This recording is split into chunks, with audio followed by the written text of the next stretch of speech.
یہ جو میں نے ابھی بنی امیہ وغیرہ کے لوگوں کا ذکر کیا تو اس میں میں نے تھوڑا اشارہ کر دیا تھا کہ بنو امیہ میں سب غلط نہیں تھے.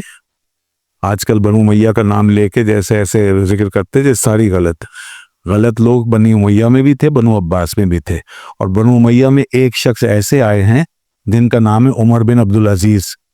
جی ہاں، وہ ایک نسل کے بعد ہی وہ آ چکے ہیں، اور وہ تابعین کے فہرست میں داخل ہے اور صحابہ کرام کے دور میں پائے گئے. انہوں نے جو حکومت کی ہے، ایسی حکومت کی ہے کہ بعد میں ساری امت ان کی حکمرانی کے نظام کو دیکھ کر کے انہیں خلافت راشدہ کے نظام کا حصہ قرار دیتی رہی ہے، اور کہا گیا کہ یہ خلافت راشدہ کا ایک مظاہرہ تھا جو خلافت کے بعد پھر دنیا نے دیکھا ہے، حضرت عمر بن عبدالعزیز.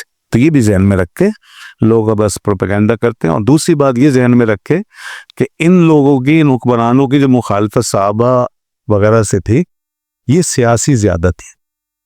مذہبی اینگل بعد میں آتا ہے، مسائل وغیرہ پہ جب وہ رکاوٹ بنے ان کے لیے تو سیاسی ہوتی تھی، اور یہ اصل میں ان کو سمجھتے تھے کہ ہمارے لیے خطرہ ہے، تو لہذا یہ صحابہ کرام کا راستہ روکتے تھے.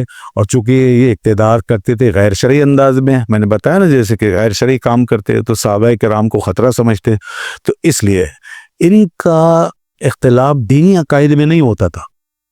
یہ صحابہ کے دین کو غلط نہیں کہتے تھے، نہ ان کی روایتوں کو غلط کہتے تھے. جی ہاں، دین میں اختلاف نہیں کرتے تھے، اور دین میں اور عقائد میں یہ ان کے ساتھ متفق ہے، سوائے ان باتوں کے جو سیاسی امور کے طور پہ پیش آتی تھی یا نظم مملکت کے حوالے سے. آج کل جو صحابہ کرام سے دشمنی کی جا رہی ہے وہ اس سے بھی زیادہ خطرناک ہے. ہاں، اس وقت جو صحابہ کرام سے دشمنی کی جا رہی ہے وہ اس سے بھی زیادہ خطرناک، وہ یہ کہ اب وہ لوگ پیدا ہو گئے ہیں جو صحابہ کرام پہ لعن طعن کر رہے ہیں اور دین میں ان کو غلط اور اپنے آپ کو صحیح کہہ رہے ہیں.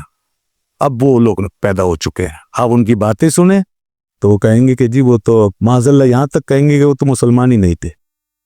تو یہ جو لوگ تھے انہوں نے اگرچہ قتل کیا، کچھ بھی کیا تو سیاسی طور پہ کیا، ان کو کافر سمجھ کے نہیں کیا. یہ جو قوم آج فتوے دے رہی ہے ان سے بھی بڑی بدبخت ہے. بنو امیہ کے ان ظالموں سے بھی بڑے بدبخت وہ لوگ ہیں جو ان صحابہ کرام کو کافر تک کہہ رہے ہیں، منافق کہہ رہے ہیں، اور معاذ اللہ کہ ان کے عقیدے سے ہٹ کر دوسرے عقیدے پہ چل رہا ہے، بالکل دین کا دوسرا ورژن نکالا ہوا ہے. ان کی حدیثوں پہ بھی اعتماد نہیں.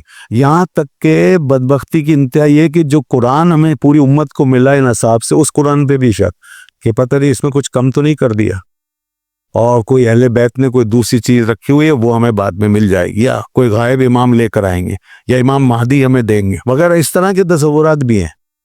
تو چاہے ان کا اظہار نہ ہوتا ہو لیکن یہ چیزیں بھی اندر خانہ موجود ہیں، کیونکہ صحابہ کی نسبت سے جو بھی چیز آ رہی ہے اس کو انہوں نے ریجیکٹ کرنا ہے بس. تو جناب یہ جو ہو رہا ہے نا یہ اس سے بھی زیادہ خطرناک ہے. اب یہی لوگ جو ہیں بنو امیہ پہ برس رہے ہوتے ہیں، اور یہ ان سے بھی آگے ہیں ان معاملات پہ، یعنی صحابہ کرام سے اختلاف کرنے میں. اللہ تعالیٰ ان کو ہدایت عطا فرمائے اور ہمیں ان کے شر سے محفوظ فرمائے. وآخر دعوانا الحمدللہ رب العالمین.